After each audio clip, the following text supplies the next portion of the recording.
That's done. That's Dash. And we're rolling bones. Welcome to another Talko Tuesday. Oh, wait. Burger Supreme Tuesday. Yep.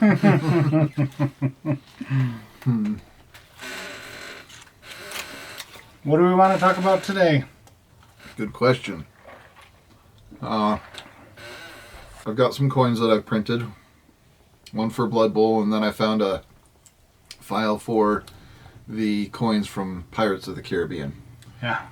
And I like to do the coins standing up on their edge. So they are suspended a little bit above the bill plate.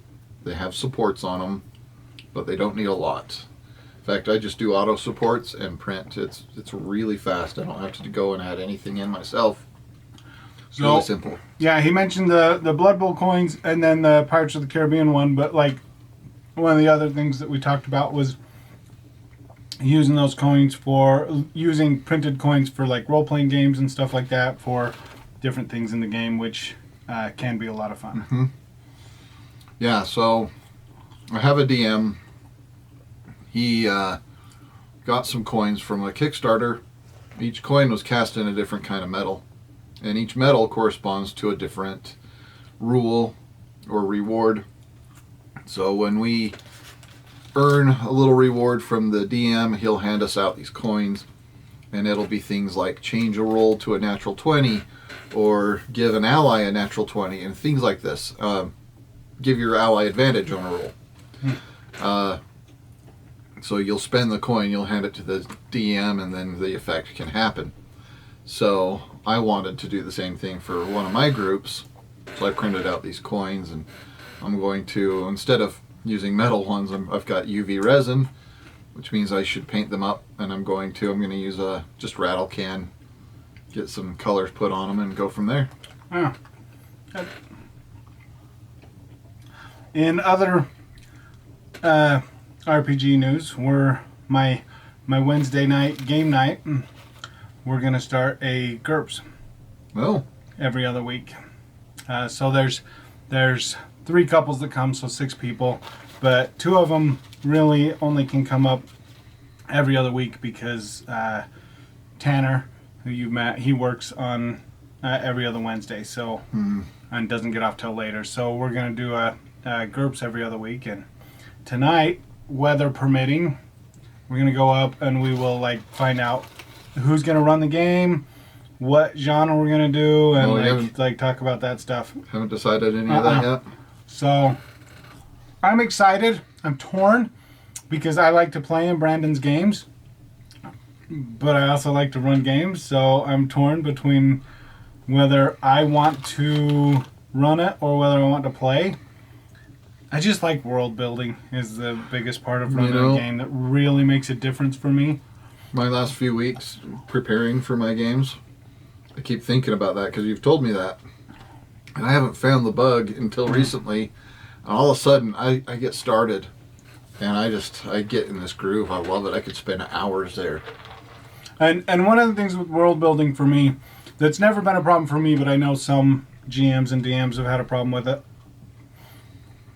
They don't know how to make their players interact with their world in a way that their players can appreciate all the stuff. And for me, that's not important. There can be 1,001 things, like big, cool things that I have in my world that my players never see or never understand or never even pay attention to. It doesn't matter, because the enjoyment for me is the fact of that I built it, put it together, and did all that stuff. Could care less if the players get to see it or not. To actually experience it. Yeah, it's up to them and what they find fun. Which brings up an interesting philosophy. So there's this DM I like to follow. I've read his book several times. It's called The Return of the Lazy Dungeon Master. He calls himself Sly Flourish, and I wish I could remember his real name. He's got a YouTube channel. If you want to check it out, he's brilliant DM. If you need ideas on how to prepare the game, especially efficiently, that's what he focuses on. Right here. Check out right here. So, real quick about what his philosophy is He believes that you shouldn't spend any more. Well, not necessarily. He wanted to focus and put together this idea of spending your time as wisely as possible, because our time is limited. And he started finding out all these DMs are putting things together, and also often the players are only experiencing 1/100th of the material that these DMs are putting together, and it can cause fatigue for a lot of people. Maybe not for him, because he gets a lot of enjoyment out of it. Excuse me. Other people, though, they want to be efficient. Maybe you only have half an hour to prepare your game, and you want to be able to prepare for 5 hours of play with half an hour prep time. And that is possible if you've built the skills to get that done. Mm-hmm. And so that's what Return of the Lazy Dungeon Master is about. And it even goes into campaign building. He calls it a spiral campaign. So with a spiral campaign, you're only building out to where the players need it. And so it gets bigger and bigger as you play, but you start small and get bigger as you go. That can be fun. However, the advantage I can see, and I actually prefer Dash's approach to building, and here's why. Those little details that the players may or may not experience do influence what goes on up here.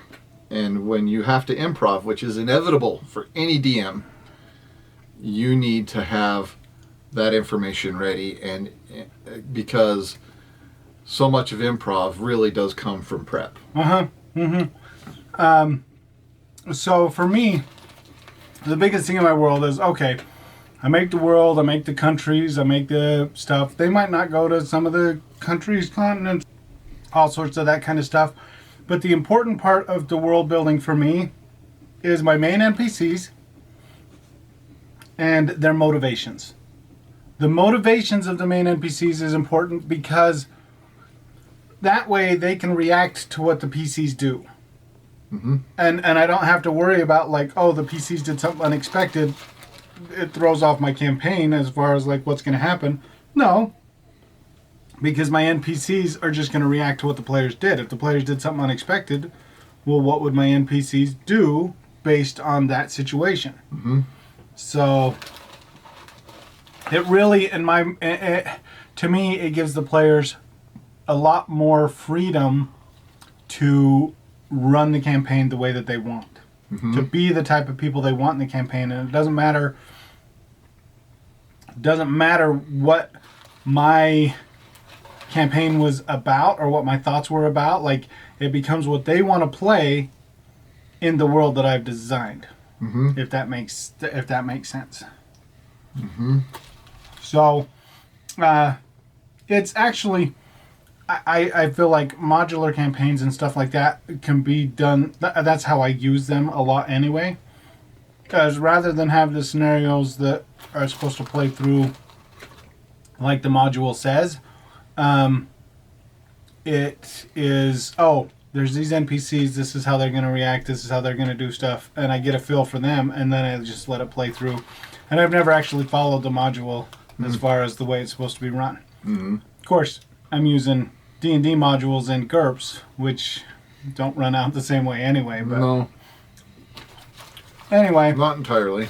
Yeah, world building, that's actually my favorite part of being a GM, is the world building part and things like that. And I enjoy entertaining the players and trying to, make challenges and reacting to what they do, the unexpected things that they do.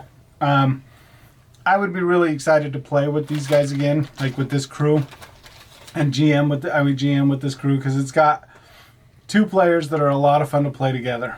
Aline and Tanner are so much fun. I don't know now how much it's going to be like that, because Tanner's grown up a little bit and might not be as murder hobo-ish as he was in the past, but he was always the one making the crazy rash decisions, getting in trouble, and then Aline, who has always thought things through and processed things and had consequences in her mind about what was going to happen, has always ended up saving him and stuff like that. So it'd be interesting to see how that would be. And Brandon's played with them as well, and Brandon's more of the side of like think things through, do things like uses like he's very strategic and tactical. But Bree and Erica it'll be interesting to see them all. Like Bree's only played Gurps with us once, and it was just a mini. I'm interested to see how this dynamic works out. Mm-hmm. And it is going to be Gurps. Mm-hmm. Nice. We were talking about Gurps or D&D, but one of the players, and if it was D&D, then Brandon would be running it, hands down, because I don't. That's his game. He knows the rules. But one of the players doesn't want to play D&D. Oh. They don't like their biggest hang up is the incorporation of your defense and their attack is all included in one die roll. Oh, they want to be able She to... likes the option to defend. And having defense in her hands, not in someone else's hands. We hope you enjoyed this video, and again, if there's any questions or comments, put them down below and we will answer those. Or again, if there's any questions or comments, put them down below and we will respond to those. And thanks for tuning in. Yep, thanks for watching.